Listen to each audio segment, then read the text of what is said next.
on Zoom. And the audio, it might be through here. It might switch over to Zoom audio for you guys listening at home. And, oh, here he is. Welcome to the show, Alex Hooper.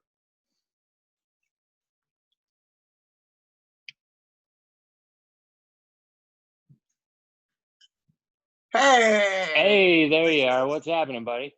What is up? Hang on, let me plug in my headphones. You're sideways to me. Should I flip my thing?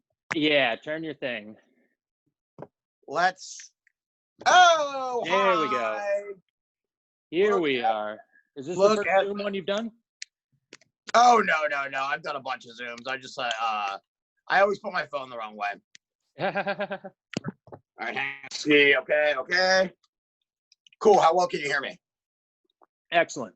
Fantastic, man. It's good to see your face. Yeah, totally. I'm coming in good. Nice. All right.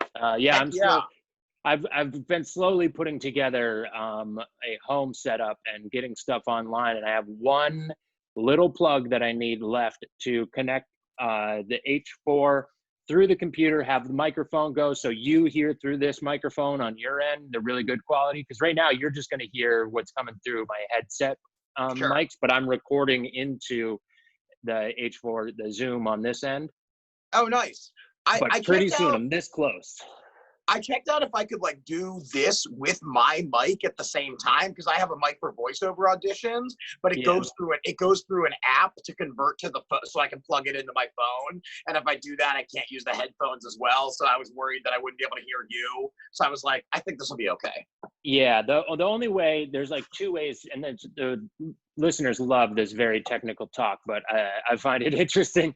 The only ways I have figured out so far, because this records better than Zoom records, the H4N, or if you have, it's confusing because they're both called Zoom. The name of that recording company is Zoom as well. Oh. Yeah, if you're watching online, this is what it looks like. Right. So I figured out I can take from my headphone jack on the computer out of there and into one of the inputs in that. And so it records you coming into there and then me straight from a mic into the H4. Or you can, there's something I haven't got yet, and I think it's actually two pieces. You can hook in one of these mics, or even if you have a better mic, straight into the computer, but you need two adapters to do it with the new MacBook. And so I'm just trying to get it to record into the H4 because it records better.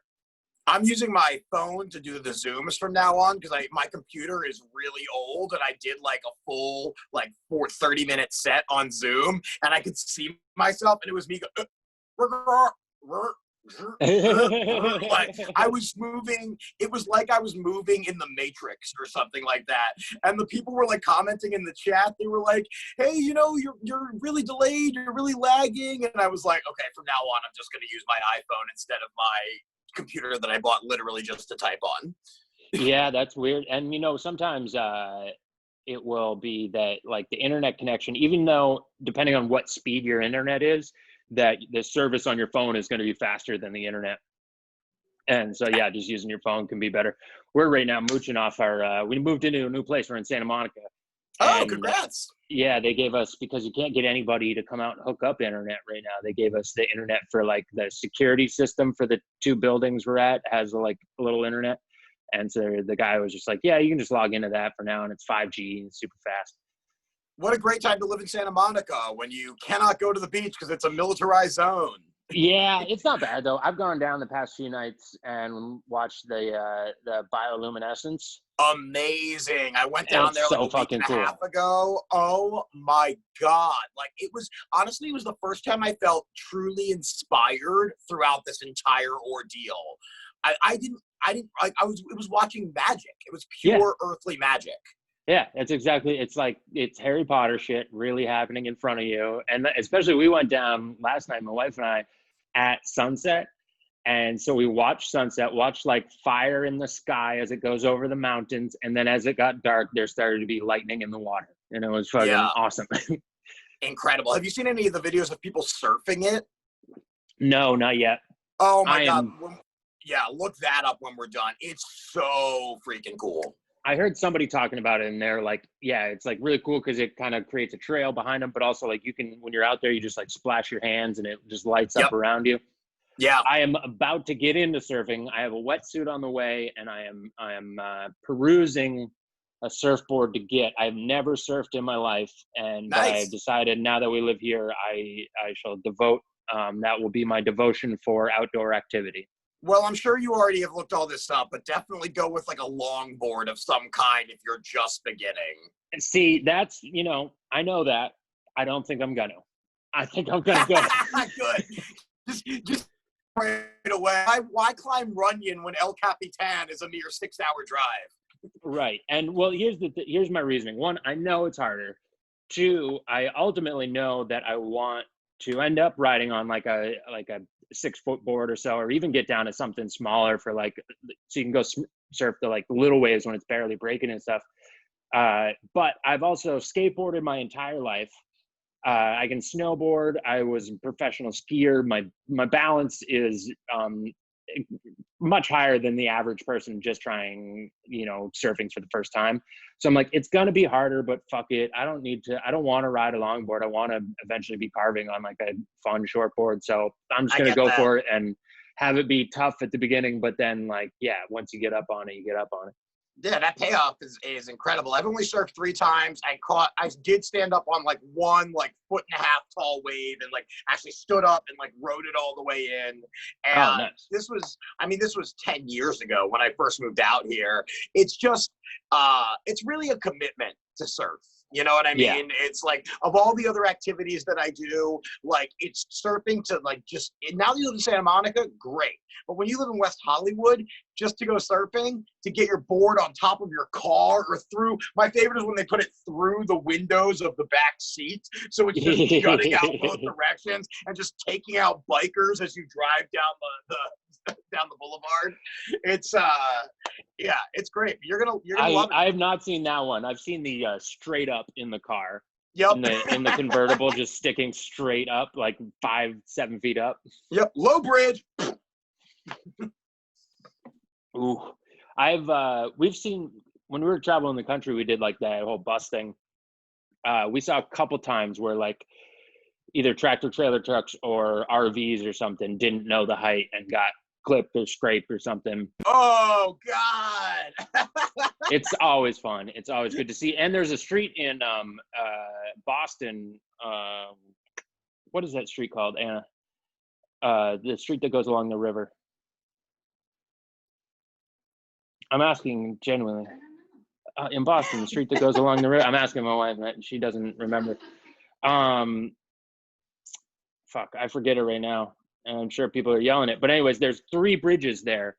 And the first one is high enough for a tractor trailer to get, Storrow Drive.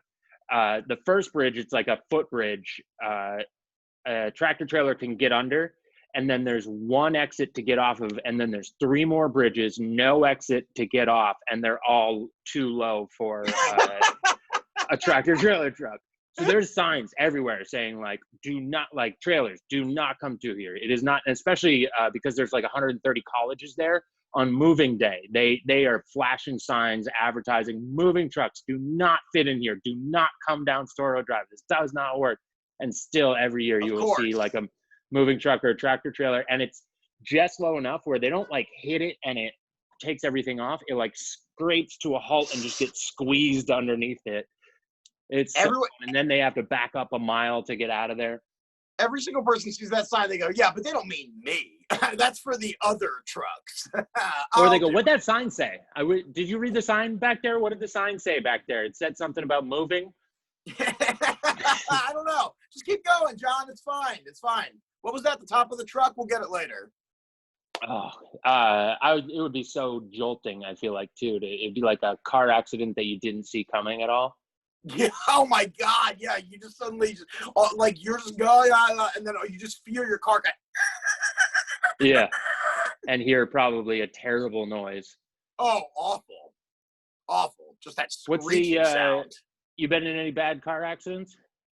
You know, I mean, bad is relative. I've never been injured, but I have totaled a car a couple of times. Never my fault. Never my Nice. fault. But I've been in LA for 11 years, and I think I've been in 6 car accidents. And a lot, that's the thing, it sounds like a lot until you think about that I drive every single day and every single night. Yeah. That it's really not that crazy. But literally, like, none of them have ever been declared my fault. Yeah. None of the major ones, a couple like rear ends here and there. But yeah, I mean, I've been slammed in the side and stuff like that.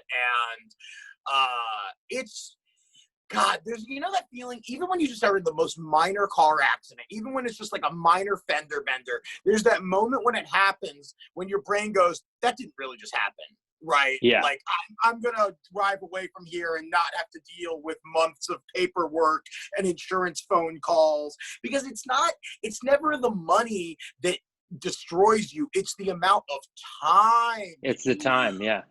It's just like all of a sudden you're dealing with so many emails and phone calls and just the littlest things of like, can you bring your car over here? We're going to take more pictures of it. And you're like, no. I rear-ended somebody. This was back in September. I had just gotten back from the road. I saw a friend on the street and I just kind of looked over and was like, hey, there's that guy. Right? And just like, It happens in a somebody. fucking second around here. Right. 10 miles an hour. Barely any damage. I decided to just, like, the guy wants to go through insurance, so I do. Obviously, I'm fine with all that.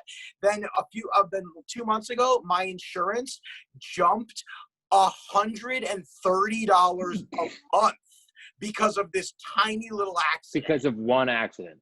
One. And they were like, I was like, I'm a great driver. They were like, yeah, we're looking at your record the last 5 years. We're not seeing a single accident, nothing. And I'm like, isn't this why I pay for insurance, so that these little things can happen and I don't get screwed? And I'm with Geico, and they were like, we don't do accident forgiveness. So I was paying $180 a month, and now I'm paying $325. Dude, that's fucking ridiculous. Switch right now. You can get better. I tried.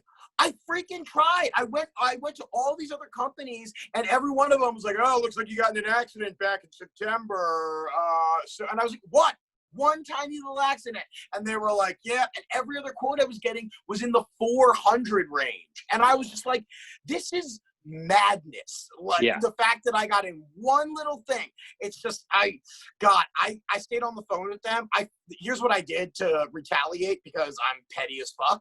It's not petty. I love a good retaliation. I literally was like, I know you won't hang up on me. You're going to sit here and listen to me talk and cry for however long I feel like it. And the woman was like, Mr. Hooper, I can't really. And I was like, what's your favorite color? She's like, I'm going to hang up. I was like, I know you're not allowed to do that right now. Like, how could you do this to a person? Like, I have dogs to feed and future children that I probably can't even have anymore because of you and your company.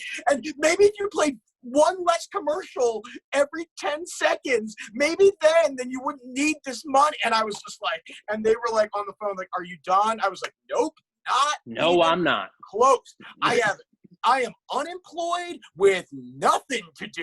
Yeah. And if you think I don't have time to do something better, you are dead wrong, miss. How long did you hold him? Close to an hour. Yeah. My fiance was staring at me like, what are you doing? You have such a better use of your time. And I was just sitting there thinking like, maybe, but this is kind of fun right now. So yeah. And then it becomes like an exercise of like, they're pissed at you and you're like, okay, I've lost the crowd. Let me see if I can get her back on my side. By the end of it, you're like, all right, I'll talk to you later. Okay, talk to you later. Bye. It's just like when you're doing stand-up. It's like the hole has been dug. I'm standing in it up to here. Is there a way for me to get back on my feet so I can be above you once more?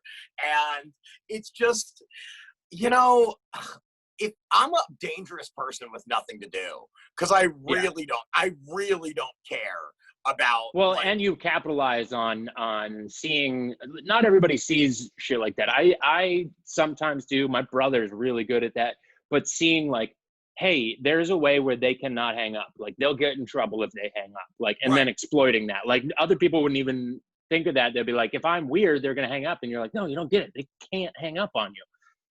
Yeah, they really can. And I start asking really personal questions that they won't answer. I'm just like, "Do you have children?" They're like, "Yes." I'm like, "What are their names?" And they're like, "No, I'm not telling you that." And I'm like, "Here's what I would name them if I were you. Here's what I would have named your children." And then I start going with these ridiculous just things. I'm just like, "Mousetrap." With fire truck, like, and just whatever I want. And they just don't know what to do.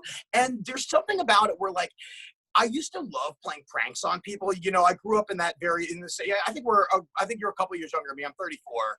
I'm 35. I'm a year older Oh, than you. damn, there you Yeah. go.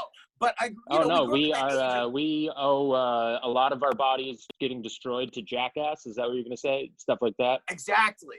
Mm-hmm. Exactly. Yeah. Tom Green, Jackass, all these other like prank shows that I loved where people would just continually fuck with a person. And there's a Do you part of remember me now. Buzzkill? Oh yeah, for I sure. love that show. Oh my God, yeah, because it was on MTV. It was one It of the was first of before its any of kind, them. like 93, 94. I'm Yeah. thinking.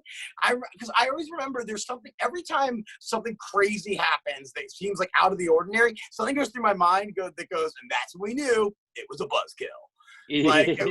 And it was but yeah, all those things, like I used to like kind of love pranking people like that. And then as I grew older, I started to kind of have a disdain for it because I was like, I don't want to hurt some random person's feelings, you know? I do. I go back and forth with about some of the shit I did. Like we'll swap our best ones, but definitely like I caused some destruction. I've definitely Yep. done that as a teenager. That I now go, that was childish, and I should not have done that. But then other times, like we used to steal. There was these Shakers lived a few towns over from us. It's the last Shaker community there is alive in the world, and there's Okay. 6 of them. Do you know what Shakers are? I know it's not like it's an Amish sort of thing. It's like Amish, but Close. they don't procreate. They don't get together. They're completely celibate. Men and women, like they live on a farm area together, but they're a lot like Amish in that like dressing, everything they do manually, shit like that. They had And a pumpkin patch, you're and doing we would go. cosplay as one right now. Yeah, similar. No, they're like full, like button up, like full 3-piece, like old The style wool suits. Yeah, Yeah. wool suits. So they had a big farm, and like that's how they make their money and shit is they sell farm, and then they make Shaker furniture is what they're really known for. They're like master furniture makers. But they had a giant pumpkin patch. We would go at night, steal a bunch of pumpkins, fill up the back of one of our cars, and then drive around lobbing them out at mailboxes. And they Yeah. would just like destroy the mailbox, and the pumpkin blows up at the same time, and it's so fun. But that's something I think back on now. Like I really fucked up a lot of people's day the next day of just like, fuck, man, now I got to deal with getting a new mailbox. Yeah, that's the thing is like I did it to people who didn't deserve anything because they were just, you know, like the same kind of things, like a lot of ding dong ditch, a lot of egging houses, a lot of just like stealing random things. Like I would break into golf courses and steal all the flags and things like that. And like the thing is like it was funny to me, but if This is I all was that, allegedly too, I want to say, oh just sure, of for course. your and my sake. I We're don't comedians, we make shit up, but I don't yeah. remember growing up in Baltimore, Maryland, doing any of these things. No, I don't remember any of the stuff. That's where you're But from, Baltimore? I don't know if I knew that. yeah, I yeah, think grew up in maybe I did, Baltimore. but that seems like also there that like a little crazier of a place though. Like even cops are like, hey, we got a little more on our hands than kids egging a You house. would think so. That's what we said every time they tried to arrest us for rollerblading. You know, we would rollerblade Oh downtown yeah. and we would like whack stuff up. And I mean, I literally got put in handcuffs one time. And I was like, there is a woman. I looked at him and I was 16 years old. I'm in handcuffs for waxing a ledge. And I looked at the cop and went, there's a woman being raped right now. And because of you, do you understand that? And the guy looked at me and he was just like, and he was about to take me in. And then I pulled the little 16-year-old white boy, like, you know, my parents are both lawyers, Officer Turtleton, you know, and I'm gonna let them know that you put a 16-year-old in handcuffs for putting some paraffin wax on a piece of cement while a woman was being raped. And then like next thing you know, I'm out of the handcuffs. Get out of here, you little punk. You You know. basically did to him the same thing. You're like, I know you can't hang up right now. I guess that's been my MO my whole life. Yeah. Yeah. But like I've learned how to fuck with the people that can't do anything about it. And there's a part of me that goes like, you know, in the least arrogant way that I can say this, like, I know what your job is. I think I'm smarter than you in a way that I can get away with this, with you not being able to get me in trouble in any way. You know, and I always kind of use that. And especially in Baltimore, that mixed with a little white privilege, it'll go a long way. It'll really get you there. Yeah, for sure. If you're a black kid doing that, he just smashes you in the face and get in the back of the fucking car. Yeah, exactly. But by the way, here's a pound of crack. It's yours. Yeah. We found it. It's like, okay. What was I gonna? Oh yeah. So, what was the best prank? God, I mean, I used to have, this is like not so, this one doesn't actually cause a lot of damage or anything like that, but it was one I used to love so much, is I used to have one like that, yeah. I was really addicted to prank phone calls back in the day, like before caller ID and all these other things. Because what was the album there that everybody had? Jerky Boys? Jerky Boys, yeah. Yeah, for sure. I used to listen to that all the time. And I used to just like get stoned in high school. And then I would just think of like, who can we call and ask the most ridiculous questions?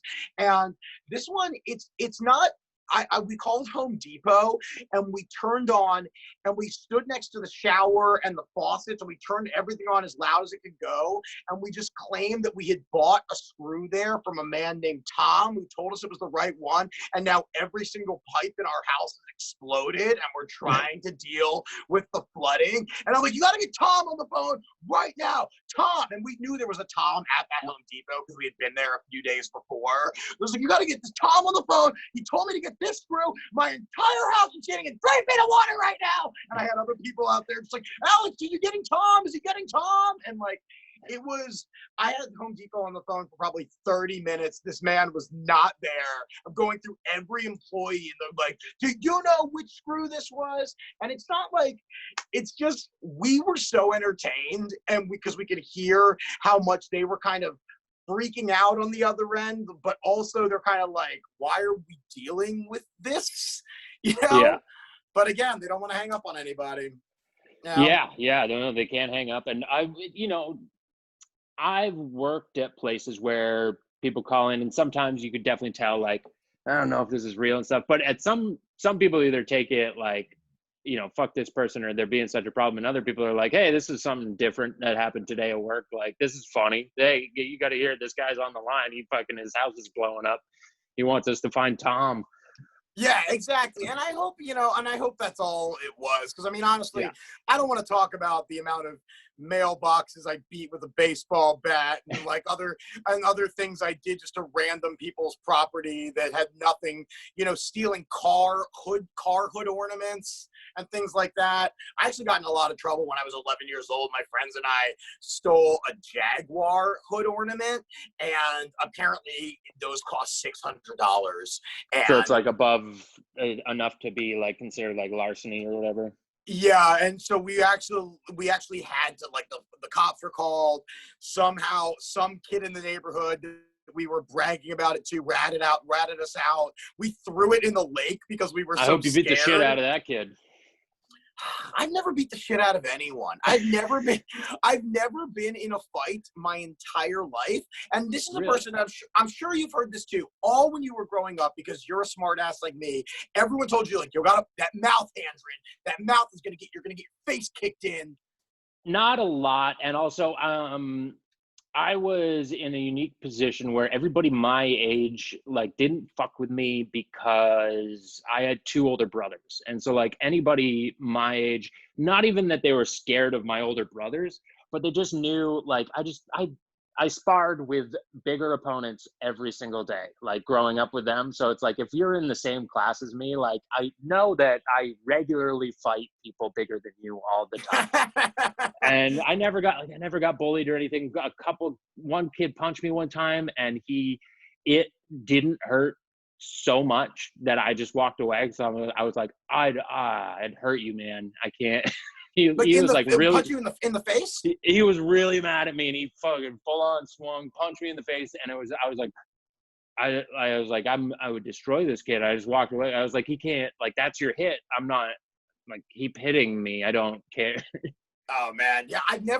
People find that so amazing because I look like a person who has been arrested, been in fights, all these other things, and I've never actually been fully arrested. I've been in handcuffs 3 times, but never actually been taken in. And I've never punched someone in the face either. And it's not that I want to, but like, to know that I'm probably going to go to my grave without ever really taking one or giving one, it's kind of like, do I just do it? There's still time.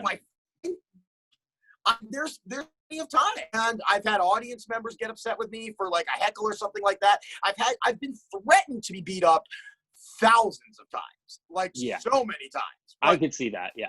No one ever pulls the trigger. But I've always thought that I'm one of these people where it's like, if the shit ever hits the fan and I'm about to get in a fight, where like I can pull the "you don't know I'm not crazy" card, and I can be like, oh, we're doing this. You don't want to mess with me. Like, and then they'd be like, you know what? You just go ahead and you do your own. You do you. You know, that's kind of what I always thought I would do. That would work 90% of the time, unless the person was like formally trained in fighting. Mm-hmm. That's the problem these days, is you never know. It's like you see some little like 19-year-old wimpy tech kid, and then all of a sudden, next thing you know, he's like, and you're like, oh, goddamn jiu-jitsu. That you'd been studying martial arts for the last 4 years. Great. Like a fucking nerd. Seriously, man, these dweebs now, they gotta fight too, get tattoos all up and down their forearms. How do I even know who's a loser anymore? Pranks, yeah. The one that we did that I felt was the most innovative that we came up with was we would put a strip of duct tape across the road, sticky side up, and then we roll an empty can in each end. And what is that noise? Is that on your end? My dog trying to get in. Oh, okay. I didn't know if it was something we were picking up at a radio station or something. I can let him in. Do you guys want to? Oh, both of my dogs want to come in the room. Hello. Oh, for sure. Mine's right over here. Yeah. And behind me. This is a painting of our dog that we got for Christmas one year. Oh, that is beautiful. Whoever did that. Yeah, both of my dogs are now in here. Hey, guys. Aww. Hi, everybody. Adorable. I try to. They've been on way too many live streams. I've like forced them to like make up for time that I don't feel like doing. So like I'll just literally be like, hey, and here's my dog. Talk to that thing for a while. So sorry. Continue on with the prank. Oh yeah. So we sticky sided duct tape strip of duct tape across the road, sticky side up, wrap an empty beer can in each end. And then we'd sit in the bushes and watch, and cars drive over and they pick it up and it just like wraps right in to the tires, and the cans make it sound so loud, like your engine just fell or your transmission just dropped out of your car. Oh, I can imagine. Yeah, and we would just do it and then come out and laugh at the people, and we videotape it all the time. People get pissed and start chasing us, and we get them and we'd run away. Never got caught by any of those people. Luckily, they definitely would have fucking beat the shit out of us. Some of them. Oh, I'm sure. Yeah, I used to throw a lot of just a lot of snowballs and things like that at cars, and set stuff up in the middle of the road and things like that, so they would hit it. And one of my favorite ones I ever did, and this is so innocent, so I don't feel there's no reason to feel bad for it. It's just fun. Is we used to get these old donuts from a gas station when I was in college, when they're throwing away the day before donuts and putting in the new ones, we would just go and get a trash bag full of them. And a lot of times we would just chuck them at the building, at the balconies across the way. One time we actually threw an entire quart of potato salad across, and we watched this thing explode onto this balcony. And then literally a girl that we knew, we watched this person come out, and we all hid on because we were on a top balcony, they were on a lower when we were throwing them down, and we literally heard this girl that we knew come out and go, "Who's doing this?" What did we ever do to you? What did we do? And we were like, guys, I think we're done with the balcony. Oh, I would be like, we got him right where we want him now. I was like, we broke him. This girl, she was so nice. We broke him. We can do anything to him now. But then we came up with this really innovative idea where we took fishing line and we went into my friend's bedroom and we tied the fishing line around the donuts and we hung them from the ceiling, about 20 of them. And literally this dude opens the door to his bedroom. We're just all sitting out in the living room, like waiting for it. He opens the door, and because it's all fishing line, all he sees is 20 donuts suspended in midair, just floating. And he just literally opens the door and goes, what the fuck? Like, had no idea. And then he goes up and goes, oh, and he realized what he'd done. But just the pure imagery of opening a door and just seeing 20 donuts just floating, we were pretty happy with ourselves. When I used to coach skiing, we had a donut thing. My dad is he's a partner in some Dunkin' Donuts.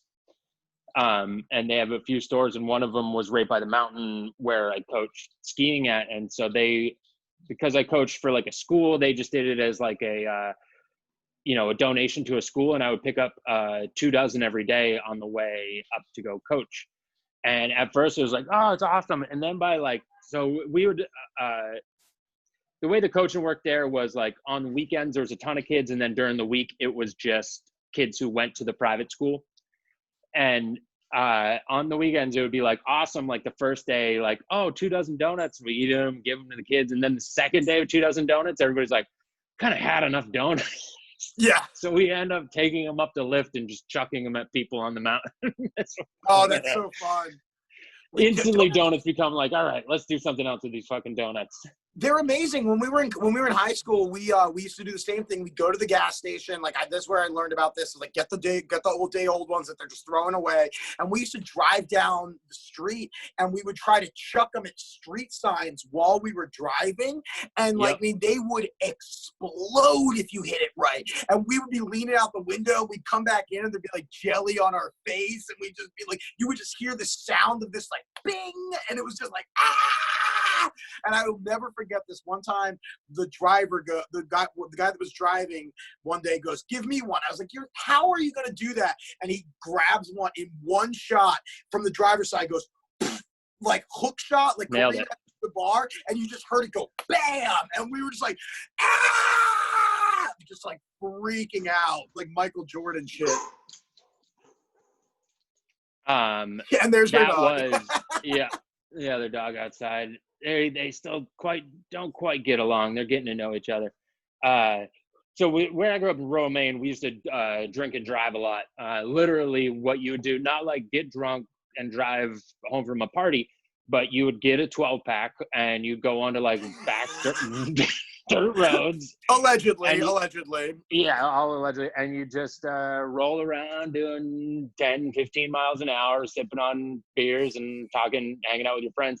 And we would do that with the beer bottles, was hitting road signs. Oh, and that was the ultimate. If you were the driver and you could get it over the top and hit the sign, that was like the fucking 10-pointer.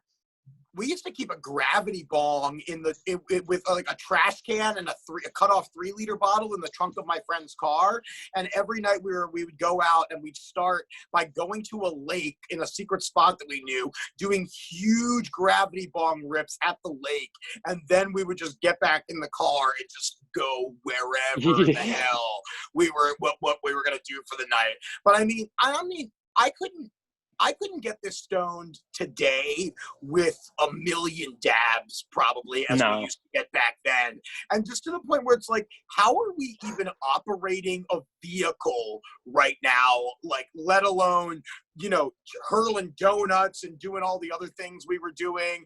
I mean, we were always so afraid. Like if we get pulled over and the cops look in the trunk, all they're going to see is what just looks like an abandoned like liquor store trash can. And like, just like we could have done it so many other ways. We could have rolled joints and gotten rid of the evidence. We could have had a small pipe. It's like, no.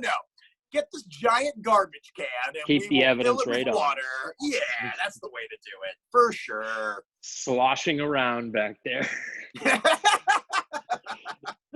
I mean, when you're 17, you're just like, this is a good idea, right? And nobody says it isn't. So then you're like, okay, then I guess it is. There were so many times that you would just go, one, I can't believe I'm alive.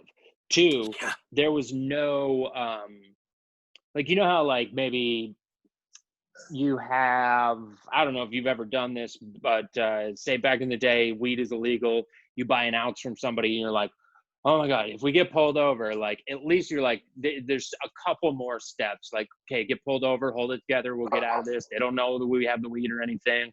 And then he starts being suspicious, and there's like few steps you have to go through. So you're like, even if we get pulled over, it's not over for us.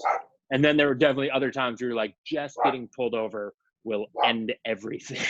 Oh yeah, I mean, I've driven around with like almost a pound of mushrooms and things like that, where it's just like, just don't do it. You know what I mean? Yeah. Just be cool. Just be cool. We actually got one time, and we were so convinced that we were about to be just super busted. We were 17 years old. We had weed on us. We had paraphernalia on us. We were just like, we are so screwed right now. It's like 1 a.m. And then all of a sudden, the officer gets to the car, and he's just like, is that little Mike driving this car? And he looks at my friend, and my friend goes, whoa, officer, blah, blah, blah. And then it's just like, no way. And he's just like, and he suddenly realized, because my friend was formerly super Christian, church every Sunday, like would never do a bad thing in the world, never would smoke weed or anything like that. And then like literally he just dropped everything. He's like, there's no way you boys are fine. I'm sure nothing, you couldn't have done anything here. Just go ahead and get out of here, go home. And it was one of those moments where it was like, well, we both looked at each other, we're fucked. We're so there's fucked. no And there's no coming back. Right. It's 1 a.m. We're 17 years old. Why are we driving around? The car, we used to hotbox it too. So, I mean, we like opened those windows and it was like, get out of here. Like, bye. You know, it was, God, I mean. That was the thing we always loved to do was you'd hotbox and then, all right, on 3, everybody get out and you jump out and run and watch all the smoke come out of the car. Yeah. Oh, it's great. It's so fun. It looks like a fire extinguisher went off in there. One of those times I think of specifically for me was I had just had knee surgery and I could not drive. My friend had a stick shift car. I couldn't drive the stick shift because of my knee surgery, but he was too drunk to see. And so I drove from shotgun. I drove the, just held the handle while he was just slumped over with his feet on the gas. And me just telling him, I would go like shift and he would push down the clutch and then I'd shift it. And we drove 15 miles home like that in the fucking backwoods of Maine. And it was just like, I mean, literally how it is there growing up though, is like, there's like, if you're going from Norway to Harrison, there's 3 roads you can take ultimately, like 3 different paths you could take, and like 2 of them are super backways where you're going on all little roads, and then 1 is like the main route. And you're like, there's 1 cop between here and there, and he's on one of those 3 roads. Yep. So you, on the way there, you'll take one way and you'll look for the cop, and and if you see him, that's great. You go, okay, he's on that road, we're taking the other one. But if you don't see him, you go, okay, you didn't see him there on the way there, we'll take that way back because we didn't see him there. But never got stopped or anything. Fucking made it back to house. That was the summer after I graduated high school. That was like, that summer for me was a real fuck off summer because I was moving to Colorado at the end of the summer to go ski, and it was just like, it was party. I didn't, not gonna see my friends anymore. I'm never fucking coming back here and shit like that. So we just went off the rails that summer. I love that, man. I used to, I was I was thinking the other day because I was looking back, like looking through old journals and things like that. Because I've had a lot of time to reflect, to say the least. But I was thinking about how when I was graduating high school, like my friends and I, like, who at the time were like my best friends, and one of them actually still is. He lives out here, and we've been friends for over 20 years, which is insane. But I was thinking about how we used to drive around, like listening to like all like screaming at the top of our lungs, and we listen to Everlong, and we'd be like, "Is anything ever gonna feel this real forever? Is anything gonna be this good again?" And we look at each other like, "Nope, it's never gonna be this good again. High school's the best years of your life. It's never gonna get this good." And then literally 2 weeks into college, I had sex with a girl in the butt, and I was like, I can't believe high school. I was thinking like, it's not going to get better than this. We're driving around. We're going on paddle boats. We're playing mini golf. It can't get better than this. I was like, in a playpen before this. I just figured out. Yeah, exactly. I was in a playpen, and now I have been opened into a Chuck E. Cheese with no adult supervision, and I am running rampant throughout this thing. I'm fucking in the ball pit as we speak. That's how I felt. I'd only done drinking and smoke weed until I was about 19, I think, maybe 18, 19. And then I did cocaine for the first time, and I was like, I would have thought it would be mushrooms. Well, then it very quickly was like, I think I gotta try everything now. And you're just like step 9, you're like, okay, methamphetamine. You know, I don't think I like this. I don't think I like this. Let me go clean the hell house.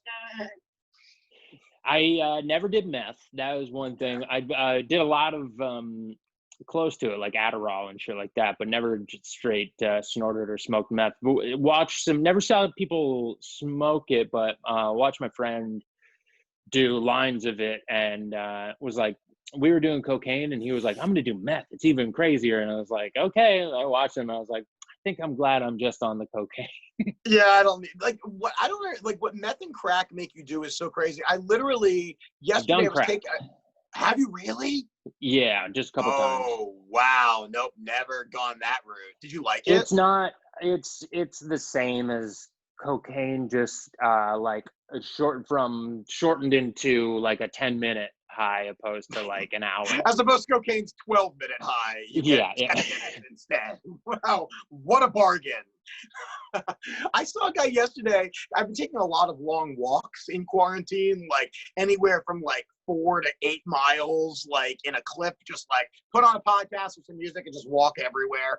I saw a guy yesterday, and from a distance, I was like, is he talking on the phone? What's he doing? And then I realized he was holding a crack pipe to his ear and just having a conversation with himself while he was walking down the street. And I was just like, whatever trip that guy's on, it's like, I don't want any part of it, but also like I'm bored enough that I kind of do want to know if I could do, like, if I could go in there with no repercussions, like that's like, like the things I would try, like, dude, if I'm about to die, shoot me up with a bunch of heroin, just do it. Like now, I don't want to do it now. I have I have a lot of qualms about doing anything like that, but later on in life, if I'm 62 years old, sure, I might do a line of meth. Whatever, who cares? Or a good like terminal illness. Like you tell me, I would love a good terminal illness. Would you Walter White and like just be like, that's it, I'm going full on? You know, who knows? I don't know. I do Walter White bucket list. I don't know which way I'd go with it, but just I think that would be so much more of a peaceful way to go of a terminal illness that it'll only get real bad until like the last 3 days, but you'll know about it for a year. Okay, like, and then, yeah, I like that. And you just like for the next, there's nothing we can do. A year from now, your health is gonna take a crash, and then that's it. And then that would be like, all right, let's line them up. Let's see what we're gonna do here. Yeah, really. Like, what's that? An ounce of mushrooms? Sure. Who cares? That'll be February, and let's look at March. Yeah. That happened like already. I was in like a few weeks ago I did acid, allegedly. Mm. But it was, I literally, like, I took 2 at the same time, and I was kind of like, I'm not doing anything. What if I just took 5? And I didn't. I still was like, I'm too afraid to go down that much of a rabbit hole.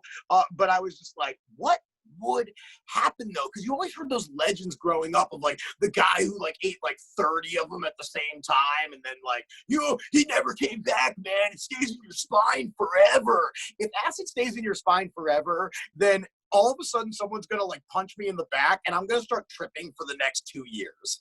Um, so 2 things on that. One, I've gone to where I lost all space. I felt like I couldn't see my body, and I was in just straight blackness, like the Matrix or something like that when he's in the white area. But I was just a consciousness in the black area. In reality, I was just in my bed, but I like even eyes open. Because for hours stuff like started dancing around and started moving, and then it started getting really goopy, and then all of a sudden like just nothing in front of me existed, like eyes open, like it had all become mush, and then I just was like, it's all blackness, it's all, and I laid there and I got really okay with the idea of being nothing, and then I came back and I went to work, but Isn't it that was the fact that you have to go to work like the next day is just it was a rough one. Dude, I've had a few of those. There was one time when I did, it was an eighth of mushrooms, which is like a standard amount for me to take. But somehow it just hit me. I guess something was going on with me emotionally, where it just hit me in this really weird way. And I just literally locked myself in my room, no music, no lights, just laid on the bed in pure blackness, convinced myself that I had already died. And then I tried to take out my phone, and so I could call my work to let them know that I couldn't come in the next day because I was dead. And that was my plan. I was going to call and be like, just so you guys know, someone else going to have to sell tickets at Universal Studios tomorrow. I'm dead. But I couldn't. I was tripping so hard that I couldn't use my phone. Like, have you ever had that moment?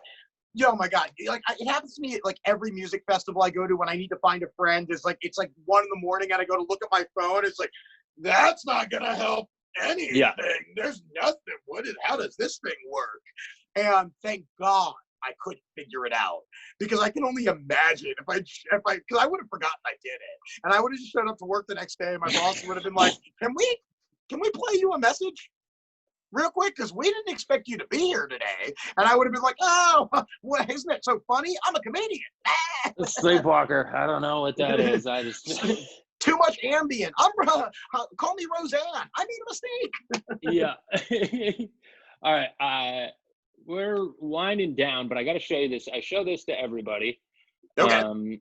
It is a part of the show just to see how you feel. I have a feeling where do I go to share screens there? Know how you might think about it. The sound is going to be a little weird, so you can hear it. I'm going to have to switch out of my headphones and then just put it up on the Okay, cool. Ooh, wireless charging solar power bank with LED lights. Yeah, I don't know what that is. I know what you're showing me, dude. Oh, have I shown you this before? No, I've seen this before. I got broken ankles! My fucking ankles are broken! Yep. Dude, I will watch it again, because it's not like I don't wish ill on anybody, especially doing extreme sports. I was someone, like, I used to take a lot of risks. I skydived, I've jumped off of high things and things like that. This clip is like my worst nightmare. Okay, let's go. And then can you hear me? Can you hear what's on the screen at all? No. Okay, hang on. Let me see if I can.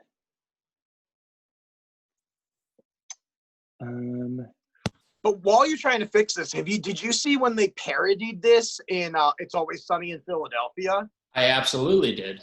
Yeah, and I wonder how many people got it, because it couldn't have been, maybe 5% at best could have understood what they were doing. Oh, yeah, no, that whole thing, here, let me check now. There are 3 USBs. Yes. You can, okay. I'll pause real quick. because that episode, so growing up skiing, like that was my first goal in life, was to be a professional skier. That episode is amazing. Every single thing is in reference to some ski film. Yeah. And including a random ski internet clip, not even from like a motion picture. I mean, it's from, they put it into like a ski movie, like a skate movie, but it's not from like an actual motion picture. That's Right. If you hit the power button. All right, here we go. I can't believe this only has 200,000 views. Well, this is the short edited version. There's a full Oh, okay. 10-minute one. This is just the quick one.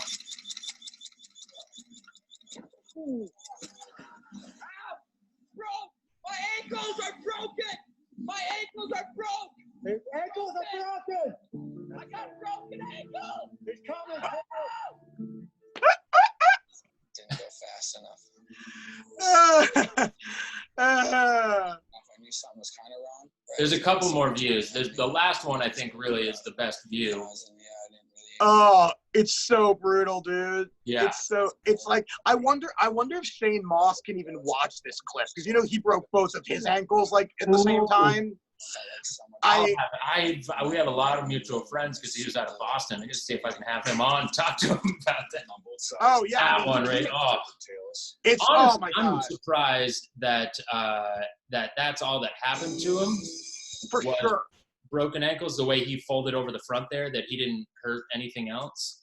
Oh my god, I mean, just brutal. I mean, I remember there have been a couple times when I tried to like 180 over like just like 10 steps, and you just don't commit and you come up short, and there's this moment that you're like, I'm not gonna make this right now.